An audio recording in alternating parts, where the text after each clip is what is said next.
Hello, everybody, and welcome to today's session. Today, I'm delighted to be joined by Sue from Widget, who is going to be talking to us about strategies for working with our EAL learners using Widget Online, which enables you to do a little bit of translation at the same time. I hope I've got that correct, Sue.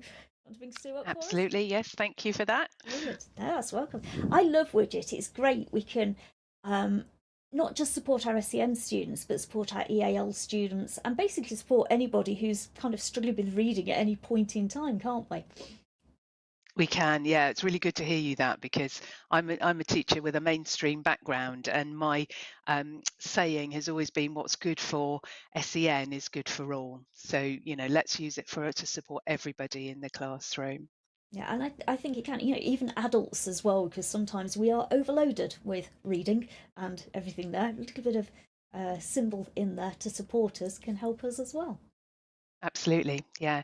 And just in terms of new vocabulary too, I mean, my son has just completed his PhD, and he asked me to read it for him, and I didn't understand 90% of it.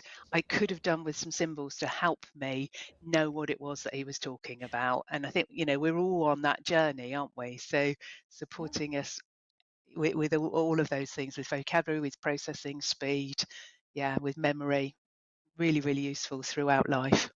I can't wait to see the first school information report, which is statutory, your SEN information report. I can't wait to see the first one that's been done with Widget or with symbols on there. That would be amazing because it would It make it would be, accessible wouldn't to it? parents who have literacy difficulties or language difficulties. Yeah. Yes, absolutely. The Welsh Ofsted team actually are a bit ahead of UK Ofsted in terms of they certainly do surveys for their individuals pupils with widget symbols. Haven't yet seen a report, but yeah, let's look for that. That will be Ooh, great. would be great. Okay, so I'm going to pass over to you to deliver us a little bit of a presentation on that. Thank you very much, Sue. Thank you very much. So bear with me while the technology takes over. Let's just make sure we've got everything we need. And then we will just start there. So hoping that everybody's got the screen. So thank you, Abigail, so much for that introduction. And it is really good to be with you and to have this opportunity to share this presentation with you. Sorry, on the wrong screen in terms of moving things on. There we go. So when I first became a SENCO, and I'm talking a long time ago now, it was rare to have students with English as additional language in school. Not so today. And in many schools, the support for EAL pupils still falls to the SENCO. If you happen to be lucky enough to have a separate EAL lead, then please feel free to share this presentation with your colleagues. But as I say, I suspect that most of you are dealing with the EAL pupils alongside your very busy workloads with SEND. So a long time ago, 1997, we did have a Dutch boy join us in year 4 with no English. Fortunately, we were in an inclusive school and already used widget software to support our struggling learners access text. So with the help of symbols, we were able to communicate with him and begin to help him understand and integrate fully into the classroom.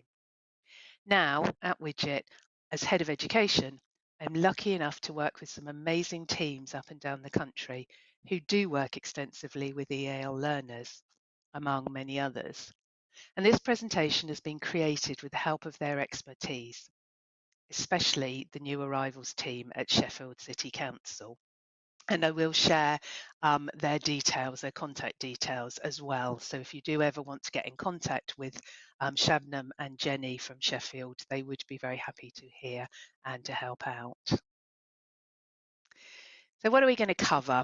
I hope to cover the 4 following sections: providing a definition for EAL, discovering more about our EAL learners, a brief introduction to some EAL pedagogy, and an overview of some key strategies, which obviously, because of my background, come from Widget, but there are a range of strategies there as well. So it's not just around using Widget online. So let's think then defining EAL. So the DFE defines EAL to be where a pupil's first language is other than English, and this is what's most important, they continue to be exposed to that language. However, there is now a move away from the terminology of EAL, and experts like Jean Conte advocate for the term multilingual learners, to emphasise the linguistic and cultural wealth these students bring to the classroom. Rather than seeing EAL as a deficit, something that we have to cope with, it's essential to recognise the strengths of these learners and all that they bring to our classrooms. Each learner's journey is unique. Some may be new to English with little prior exposure, while others might be fluent in multiple languages, bringing literacy skills and diverse experiences. So understanding your learners is therefore key. Thomas and Collier, so I did promise you a little bit of pedagogy, emphasise that at the heart of the EAL learning process is the learner. Makes sense, stating the obvious, but sometimes we need to remember that. And that learner is shaped by their first language, prior learning, aptitude, and individual learning styles. So this diagram, I think, really illustrates that interrelationship between all the different elements the learner brings to the table. And these factors, along with attitudes towards their culture, language, religion, and ethnicity, significantly impact their language acquisition and cognitive development. School, social, cultural experiences, and the wider world will also play a crucial role in shaping their identity. So understanding the learner involves considering all of these facts. And one practical way to do that and to support those multilingual learners is to capture their identities comprehensively. Let's just have a little look at Ibrahim. He's a 7-year-old multilingual learner of Indian heritage. He speaks Hindi fluently, is learning Arabic at a madrasa, and was born in London. His love for sports and maths and his aspirations of becoming an architect highlight the many facets of his identity. But how can we actually capture that identity and all about Ibrahim? So obviously, tools like visual profiles can be invaluable for documenting and celebrating such diversity. These tools will help gather details about a child's preferred name, language abilities, family background, hobbies, and ambitions. Such insights are crucial not only for academic support, but also for fostering that sense of belonging. And the visual element helps the new arrivals share aspects of themselves easily. This particular resource was actually created by the Sheffield team and has been created in print. But with Widget Online, from this particular slide, you can see that we can actually use Widget Online Talking Maths, if you like, with lots of information on them to ascertain what we need to know and how our pupil can share with us things about their aspirations, their ambitions, the subjects that they like in school, the ways that they like to learn. And obviously you can create Talking Maths in this format for all of those particular elements in that visual information map. We can look at the same thing for early years, obviously just a simpler version, but again, providing those visuals to actually support a non-English speaking individual to share information with us.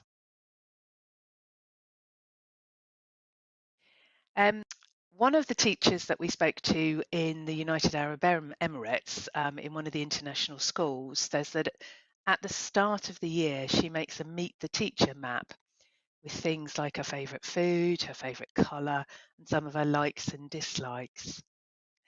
She uses visuals to symbolise each word so that the children are able to use the symbols to ask her questions and to express their own likes, dislikes, and identities.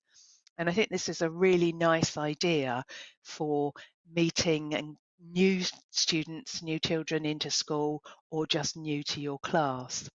And to put you in the position of one of those students, I've actually created a Meet the Teacher map, if you like, about me. Now, this one is in Russian, so that you get the idea of not being able to read it, but I'm hoping that due to the symbols, you'll know a little bit more about me from it. So hopefully you'll be able to see what my favourite colour is. It's actually purple. Where do I hope to visit when I retire? So actually, I'm hoping to go to Australia. So I think this kind of gives a little bit of an idea. I think it's a really good resource, and again, it's very easy for you to create a Meet the Teacher map in Widget Online. Obviously, you do it in English, and your students could then find out about you. So once we've got a better understanding of our individual learner and have got to know them as a person, then we need to also understand how that individual can begin to learn a second language. And Jim Cummins, he's a key figure in EAL pedagogy, with much of his work underpinned by the iceberg model of language development. He's actually rather fond of iceberg models because there's another one coming up in the next slide actually. But this one explains second language acquisition through two key concepts: what's called surface features, and then the common underlying proficiency. So the iceberg model uses two triangles to represent first and second languages. At the surface level, The visible features of a language, such as vocabulary and pronunciation, are easy to identify. However, beneath the surface lies a deeper shared linguistic proficiency. And this underlying proficiency is common to all languages and provides the foundation for acquiring additional ones. Cummins goes on to emphasize that developing a strong first language makes it easier for a child to learn a second, as they can draw on established linguistic knowledge and skills. So he then says that it's really important for the development of both languages to occur simultaneously. As a consequence, Cummins believes that educators must prioritise maintaining and building the first language alongside English. And that's particularly true for younger children who risk losing their first language if it is not actively supported. And again, this is where Widget Online's dual language feature comes into its own, because you can produce resources just with English and just with a symbol. But if we want to encourage the development of that first language, that home language alongside, then being able to translate into that language is a really important factor. And here's his second iceberg. Some of you might be familiar with this. It was certainly something that when our Dutch young man came to school, I did find out quite a lot about. And I think as well as it applying to our multilingual learners, it's also something that's really worth bearing in mind for all our students, particularly those that may have vocabulary development difficulties or language delays. So this distinguishes between basic interpersonal communicative skills, BICS, and cognitive academic language proficiency, what we call CALP. So BICS refers to the conversational fluency, which develops in contextual face-to-face settings and typically takes 1 to 2 years to acquire. So it's things like, hello, how are you? Oh, isn't the weather awful again? CALP, on the other hand, involves the complex academic language needed for subjects like science and history. This deeper level of proficiency, which includes abstract concepts, academic vocabulary, and grammatical nuances, can take 5 to 7 years or more to develop fully. And as I say, again, it's true for all of our students needing to develop that academic language. But one critical challenge for our EAL learners is the dual task they face, learning English while also learning through English. And academic subjects don't come with a separate curriculum for language learners. So these students must simultaneously acquire language skills and grasp the subject-specific content. And even children who appear fluent in conversational English often require additional language-focused support to succeed academically. And we're going to go on in terms of looking at one of the key strategies in terms of pre-teaching vocabulary, which is a strategy I think really important for EAL learners, but again, also for all of our students to actually have some support in learning the academic language they need for subjects. So these are the strategies that I want to take a quick look at, and they are practical strategies that can be established in school to support multilingual learners. And each of these strategies helps students access the curriculum, fosters independence, and builds the foundation for meaningful friendships. So I want to look first at what we call translanguaging. And while the concept of translanguaging originated in Wales, it was actually popularised by Aaliyah Garcia. And it refers to practices that enable EAL learners to use their full linguistic repertoire, helping them realise their full potential. So this approach encourages students to speak, write, or translate to or from their first language or any other languages they know, and switching between languages when they need to, supporting their learning process. It's the ability to move fluidly between languages and a pedagogical approach to teaching in which teachers support this ability. So in translanguaging, students are able to think in multiple languages simultaneously and use their home language as a vehicle to learn academic language and academic English. And you can see in the example there, that's a child switching between English and Chinese within the same piece of emergent writing work. So as educators, it's important that we try to facilitate these practices. I just wanted to show you these communication boards. So these are communication boards that are available in Welsh playgrounds. There's around probably about 80 of them up and down the North and South Wales, because obviously translanguaging is very prevalent in Wales. And what they've done is, rather than separate the English and the Welsh one above and one below the symbol, is that the words actually are next to each other. So it kind of leads into that translanguaging idea of which word am I going to use to describe what I want to do when I'm in the playground or at the river or the seaside. They've got different ones for each of the different areas. So how can we support our learners then with this translanguaging? And one effective approach is through speaking and listening. So the suggestion is, whenever possible, to try and find children who share a first language and buddy them together. And this allows them to share ideas at a richer, more nuanced level in their own language, and to explore more abstract concepts such as feelings and emotions, as well as curriculum vocabulary. If that's not possible, if you don't have multiple students speaking the same language, then it's good to ensure that technology tools are available. And that's good practice anyway, even if you have multiple students speaking the same language. So tablets or translation apps to help children translate and participate effectively in speaking and listening activities. PowerPoints that have been translated beforehand can be handed to students too. That can be really supportive. And when it comes to writing and note-taking, allowing students to write in their first language or a combination encourages them to fully engage their thinking and ideas.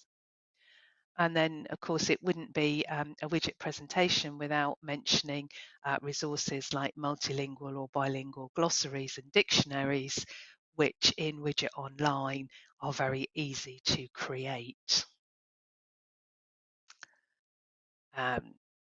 We'd also encourage reading with translanguaging, so encouraging children to continue reading in their first language and providing books in the library to be able to do that. Including books in a student's home language in your read at home schemes. So not just taking home an English language book and having it read at home, but sometimes taking home books in your student's own language. And that can be particularly impactful. It sends a powerful message to families that we value and support the use of that home language. And again, it encourages that the two languages to develop simultaneously rather than the term immersing in English, which I think is obviously very important, but it's not losing sight of that home language too. Gavin and Abigail will make sure that you have access to these slides, I'm sure, so that you can pick up all of these links at a later date. So how can Widget help in translanguaging? School welcome signs and posters. Obviously, they've been around for many years. You can get them from other companies, but you can obviously make your own too using Widget and the dual language feature. Labeling and signage in multiple languages. That's a really simple thing to do, particularly if you have just one language in your classroom. Then obviously signage in that language and English is really helpful alongside the symbol. We also have a number of ready-made EAL resources. Hopefully I'm going to have a bit of time at the end of this session to show you where you can find those in Widget Online, but they're called the Essential School Vocabulary Packs, and within those there are school vocabulary and general vocabulary bilingual communication books or dictionaries. Those particular packs are available in 7 languages. So they're available in Arabic, Kurdish, Kurdish Sorani, Polish, Punjabi, Romanian, Ukrainian, and Urdu.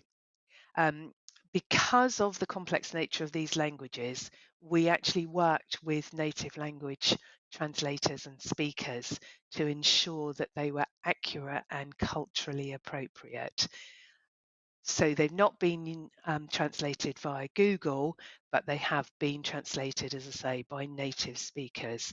And that enables nuanced language that truly supports the learners and ensures a seamless experience regardless of their native language. We also do have, and this is a recent addition in the last couple of weeks, an English-only version of this Essential School Vocabulary Pack, which is therefore available for you to translate into any other language through the dual language feature in Widget Online. That will obviously use Google, which we know is mostly accurate, but does obviously occasionally have a few little hiccups, particularly where you might have homophones. And then, of course, not only are there EAL resources available, but you've also got Widget Online itself. If you're not familiar with the dual language feature, then it literally is just a case of typing in the word, symbols will appear, and translating, and you will get that translation for you. Just a couple of examples there on the screen. I mustn't forget, obviously, to mention Google Docs, PowerPoint and Word, which also have built-in translation features. So there are other tools as well as Widget Online that you can use to provide that bilingual support for translanguaging. Okay, so let's move on then and have a look at strategy number 2, which is visual strategy. I would say that visuals are important through all of these strategies, but it does also merit a category of its own. Multilingual learners are having to develop, as we've already said, their knowledge, skills and understanding of the curriculum, while at the same time acquiring new, more academic form of English. That anything that teachers can do to reduce the cognitive load will help children learn in a more calm, efficient and effective way. And we already know from our own practice in supporting children with SEND that combining symbols with the written and spoken word can support a child's learning. So visuals are a very powerful and effective way to support multilingual learners because they help convey meaning, reinforce instructions, and enable participation. From labels and charts to storytelling tools, visuals make learning more accessible. We also know that when multilingual learners, or in fact anybody, is listening to the teacher give instructions, ask questions, or tell a story, they can easily miss one or two vital words, which reduces their level of understanding. Because after all, words are transitory, they disappear.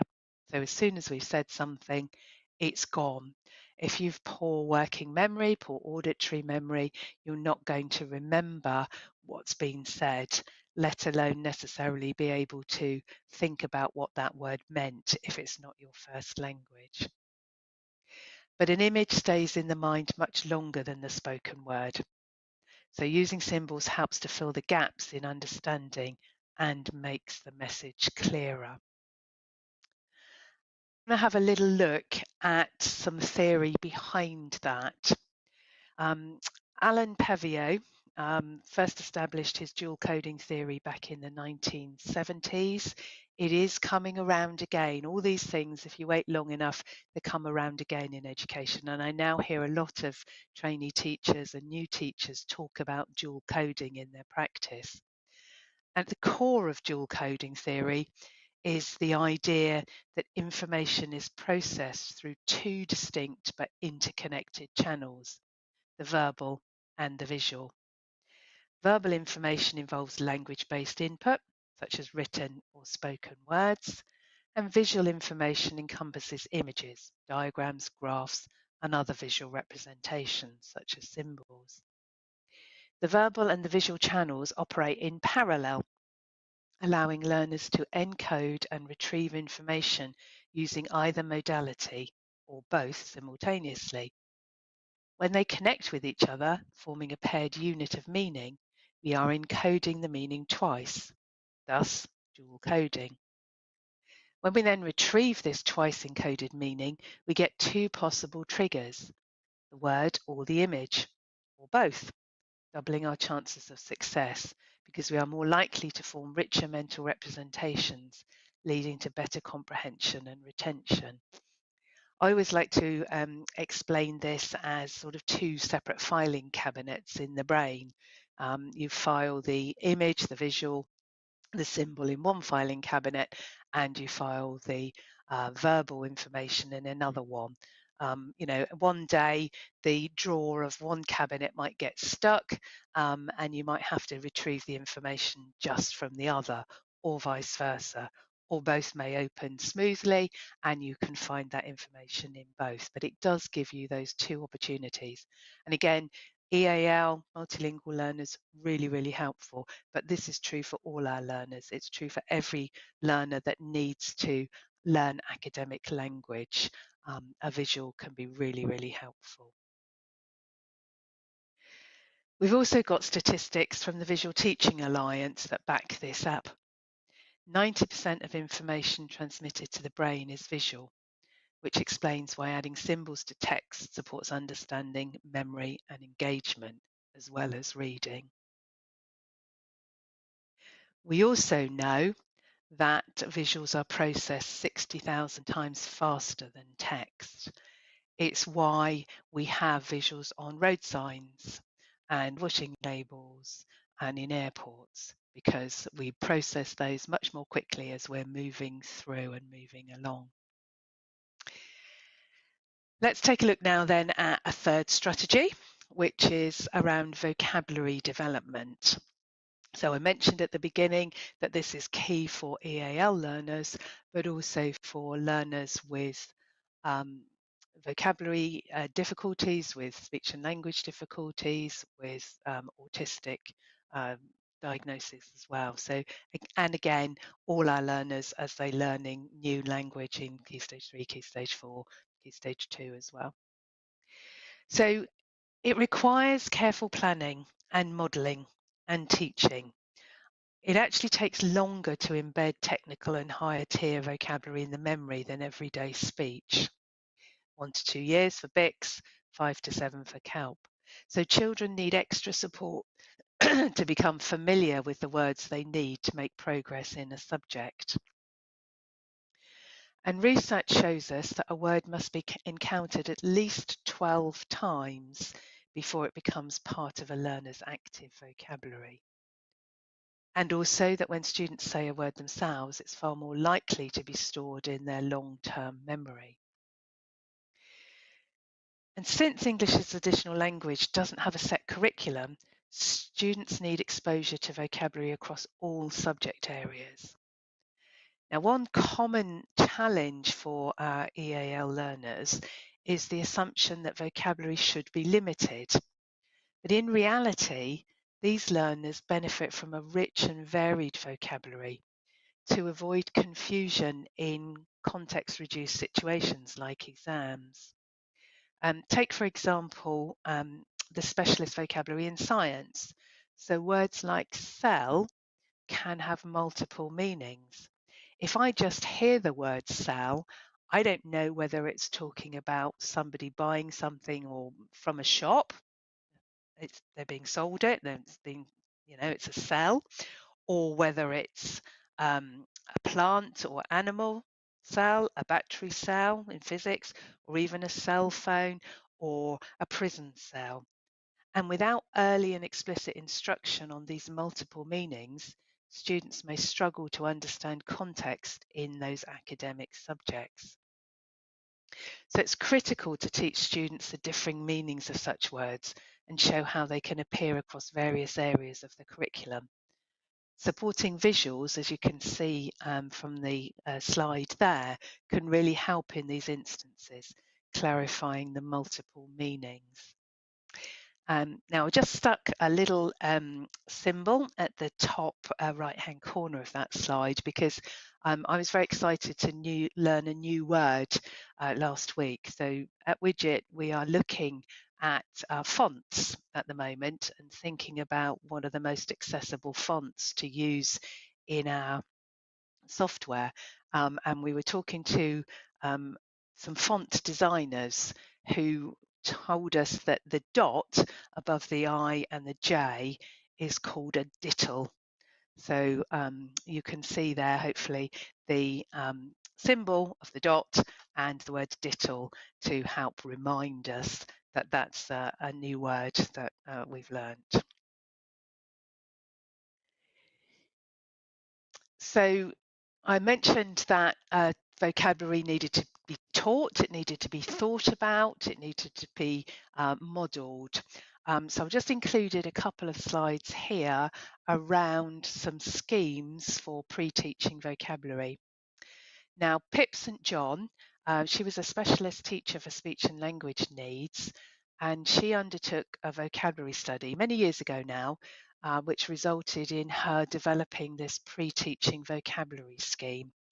Now, the scheme is completely free and it's available on the Widget website. And again, I've put the link on a slide towards the end.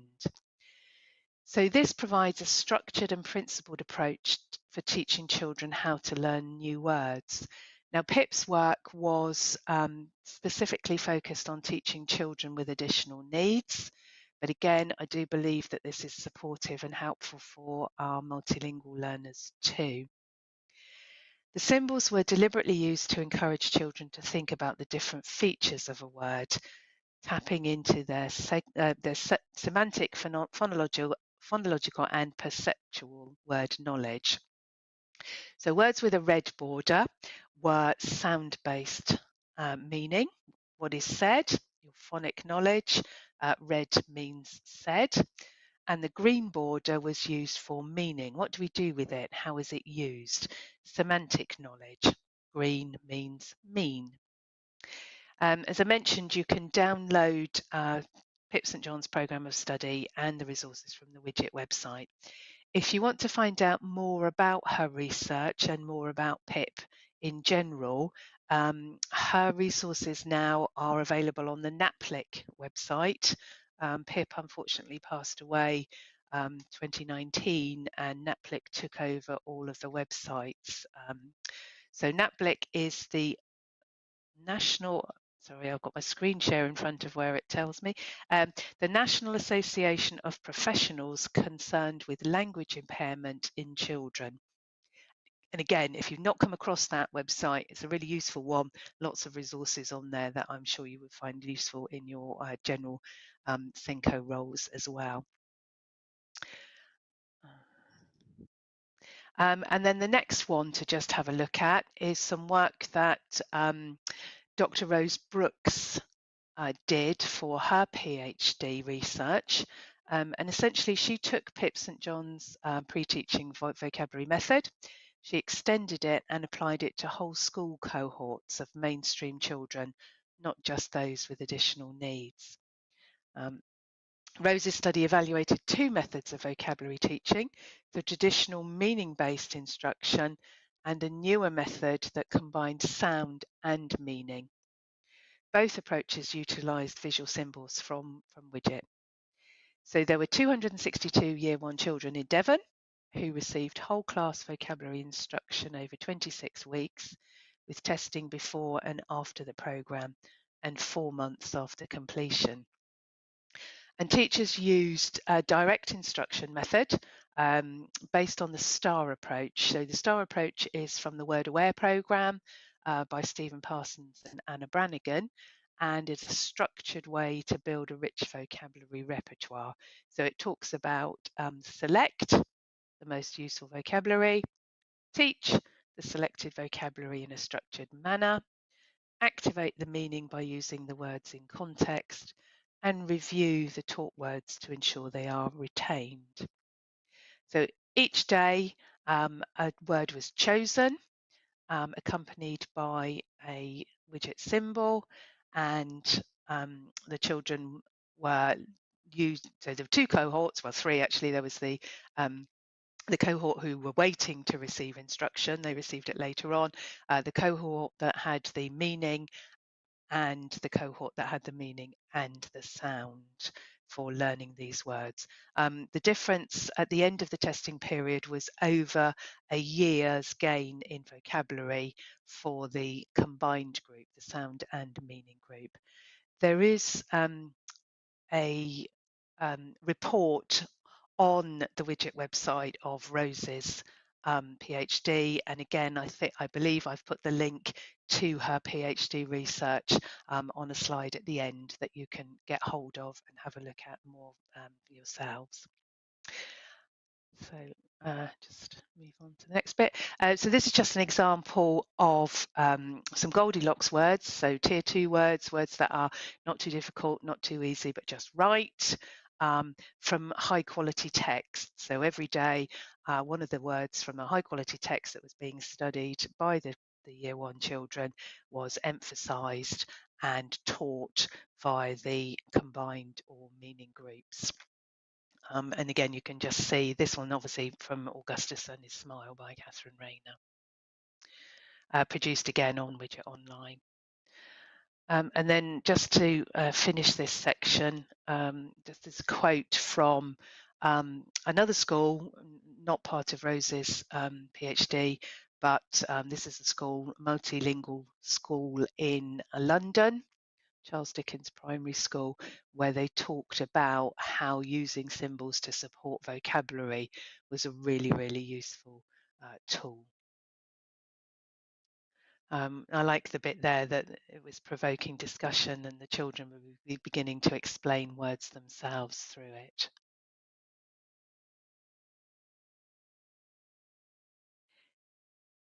So again, let's have a look now at strategy 4, which is looking at language functions and structures. So our multilingual learners have to think more carefully about how to construct a sentence than their native speaking peers. As children progress through the curriculum, this is a skill they need to develop for tasks such as essay writing, presenting a hypothesis, and contributing to group discussions. Learning language structures goes beyond key words. It's about teaching sentence patterns for different functions, like describing, comparing, and predicting. For early learners, programs such as colourful semantics or shape coding can be especially helpful. They provide a way of colour coding or adding a different shape to different parts of a sentence. There's a colour or a shape for the subject, the object, and the verb, etc. Language functions, on the other hand, refer to the purposes behind communication, such as describing, expressing opinions, or hypothesizing. Each function has its own set of language structures, which defines the word order and sentence format needed to communicate the idea effectively. So, for example, you've got diamond is harder than quartz, which demonstrates comparison, or I think the sponge would float because of its density, which shows hypothesizing or predicting. So each of those functions, language functions, has a different structure and a different vocabulary method mat. Now, again, sorry, moving on. So many of you, I'm sure, are familiar with colourful semantics. Provides the visual structure to help students with communication, speech and language, sentence building and vocabulary development. So breaking the sentences into coded parts and which makes it easier for the students to actually understand, sequence and construct sentences themselves. Widget Online does have a number of colourful semantics templates ready-made for you, but obviously you can go in from the word mats and make your own as well if you wanted to. Another resource that actually comes from the new arrivals team, the EAL team in Sheffield, is the Speakwell wheel, which I must admit Jenny and Shabnan said they had also been inspired by the work from Tower Hamlets Council. And what this is a tool that organises language functions. So like the describing, explaining, retelling, etc. And it provides a sequence of sentence stems tailored to each function. So originally it was designed for primary students, but now progresses from simple to more complex sentences indicated by the lighter to darker shades. Makes it adaptable for use in both primary and secondary classrooms. So it provides the student with that sentence stem to articulate their thoughts. And what some of the students who have used it in Sheffield have done is cut them up, these strips, and put them on a keyring, as you can see from the photograph there as well. So they can flick through and say, right, this is a hypothesizing activity, or I need to think about this. What are the sentence stems I can use? And they can flick through, find the blue colour there and work their way through that. I know that Jenny and Shabnam would be very happy to share that with people. So if you want to get in contact with them and mention the Speakwell wheel and the sentence stems, I'm sure they would be happy to let you have copies of those. And then finally, we want to think about oracy, because after all, reading and writing float on a sea of talk. And this means that strong oral language skills are the foundation for improving literacy. We know that, but so very often there isn't the time to teach oracy, speaking and listening skills. But for our multilingual learners, it's a really important part of the curriculum, so that they can confidently express themselves through spoken language, which then goes on to their written language. So looking then at some strategies for that. Essential to provide frequent opportunities to use spoken language. As mentioned before, a word needs to be encountered at least 12 times before it becomes part of a learner's active vocabulary, and students need to say a word themselves. It's far more likely to be stored in their long-term memory. So we need to provide encounters which are deliberately built into the process so that they can actually do this. Neil Mercer from the University of Cambridge emphasises, while we often focus on teaching children to read and write, we don't always explicitly teach them how to talk. Deliberately establishing ground rules ensures that the curriculum and the classroom discussions are purposeful and allows students to learn the nuances of effective communication and collaboration. So because we want to put a widget spin on this as well, we can obviously symbolise those ground rules to make it very clear to our students how they should conduct themselves in those oracy tasks. I wanted to leave you with a few activities again for speaking and listening, so you've got some things that you could take away. Once again, the link is there and you'll be able to pick that up afterwards. So these are one-way information gaps where one person has all the information and another person needs to question them to ascertain that, and two-way information gaps where each person has a part of the information but the task can't be completed unless they both put that information together. But it's just about language. So supporting our multilingual learners is around the whole person. And widget symbols can also support by providing visual aids to help them understand and express feelings and emotions, movement breaks, and behaviour expectations. So these visual supports can create consistency, helping students navigate daily routines more independently. And again, I suspect you're very used to using visuals in this way, but it's thinking about the EAL support too. Sorry, I keep clicking the screen. Also around dysregulation and behaviour, which is a lot about language, and therefore the visuals can be supportive in that respect too. So this is obviously restorative justice.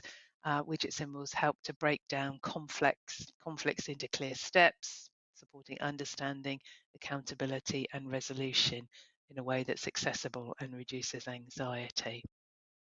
And these tools obviously will promote positive interactions, emotional regulation and meaningful communication. Just wanted to put in a few quotes here. So this is from he's actually assistant head of a school in Dubai, where obviously there are lots of multilingual learners, and they use widget throughout the school.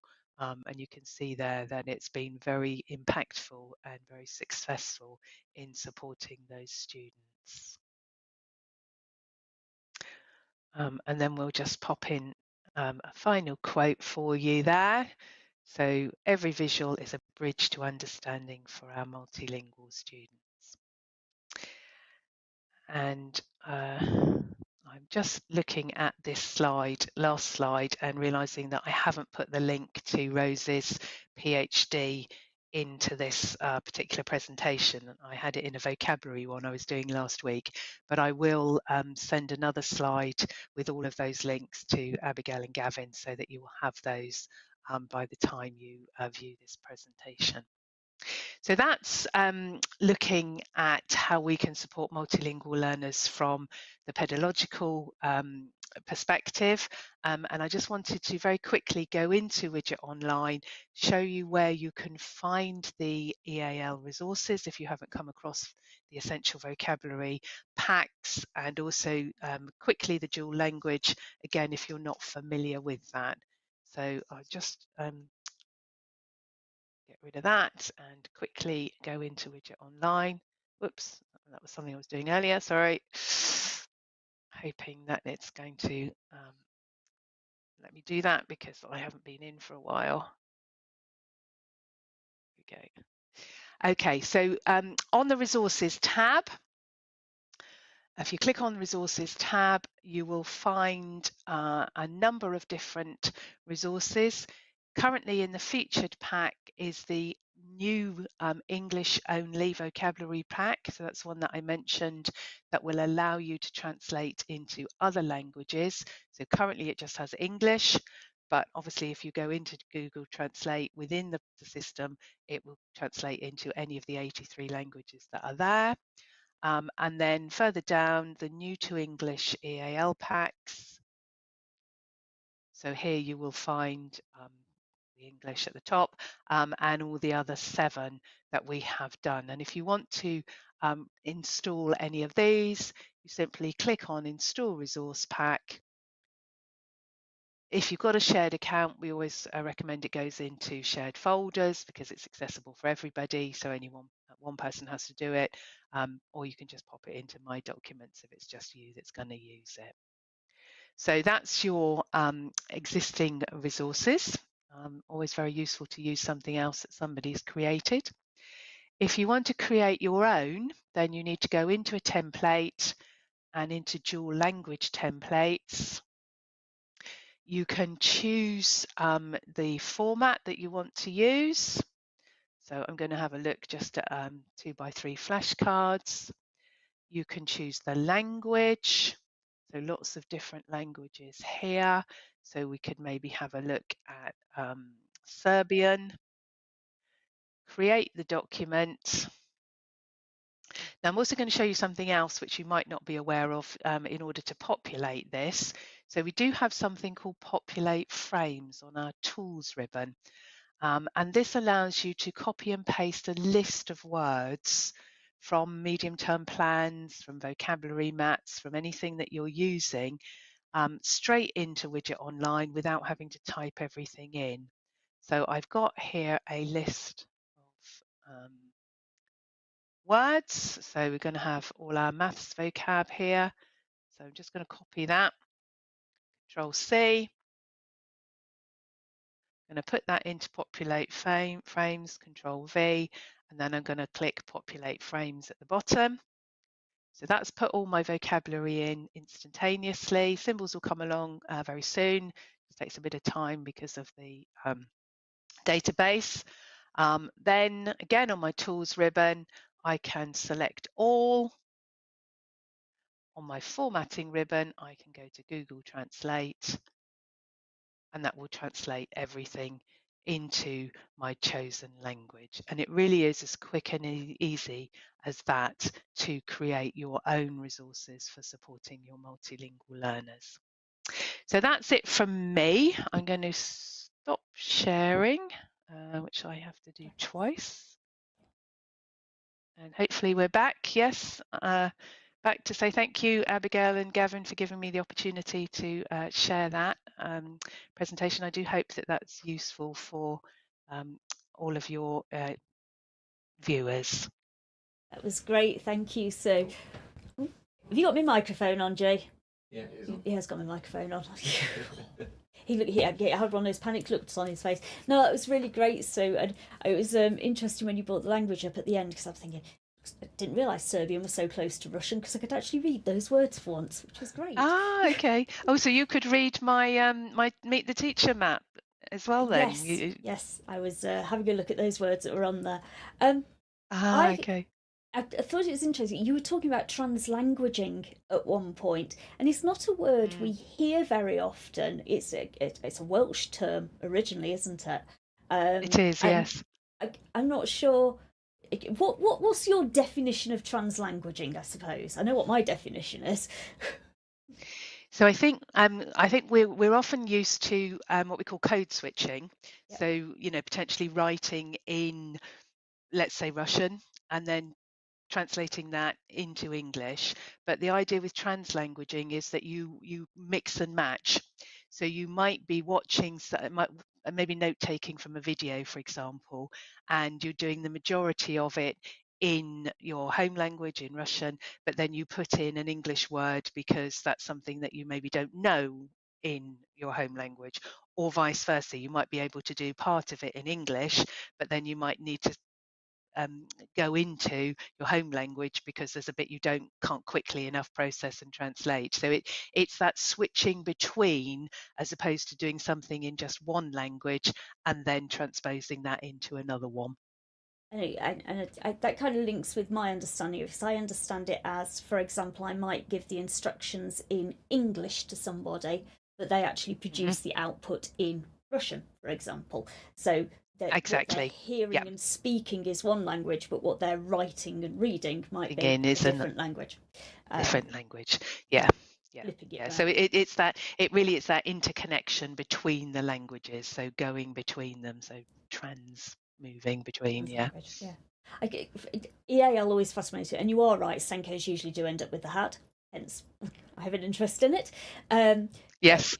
It was always fascinating to me talking to people about what language do you think in, because students who are truly multilingual, who have really good English, but then they flip into Chinese or Russian or Polish, whatever they're doing. It's like, what language are you actually thinking in to come up with that sentence? Because I know that when I work, because I'm not, I want to say I'm multilingual. I'm not multilingual. I know lots of languages. I still think in English and then translate it in English. And then, and they will go, no, I think in the other language. I'm like, my brain can't do that. We spoke to the guy. We spoke to Thierry, didn't we? We spoke to the guy at Iris Camp. Yeah. And he was talking about, he says all these languages. And we said, what one do you think in? And he went, whichever one I'm meant to be speaking at the time. Yeah. Yeah, that it's an incredible skill set, isn't it, to be able to do that?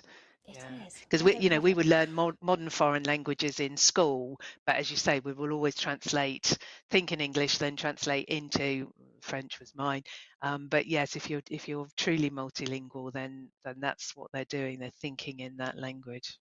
And Incredible. something you just said a moment ago about, I might be listening to a video in Russian and I might write one of the words in English. Again, I find that fascinating because very often what we see in schools with EAL is that the teacher goes along, they Google along to Google Translate, for example, they bung in Shakespeare, get this full translation in Google Translate and put it in front of the child, and the child's sitting there looking very, very confused, thinking, what is that actually saying to me? Because it doesn't pick up our use of language. It's You not did, always yeah. entirely correct.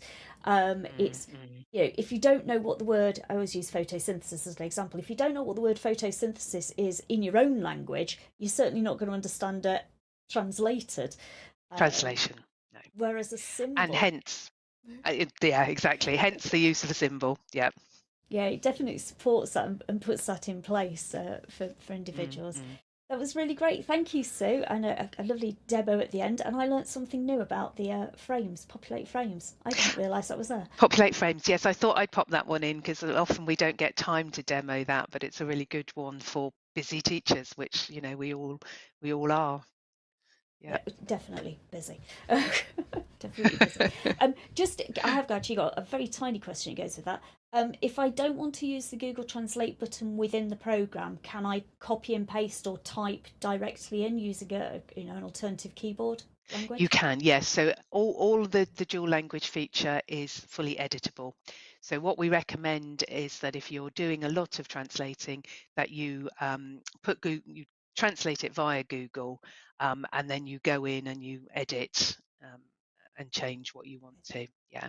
But it's like, I know You certainly need to have told the dual language feature that that's the language you want because it's picking up the different font and the different letter characters, etc. Yeah. yeah, that makes sense because I know a lot of the Eastern European languages.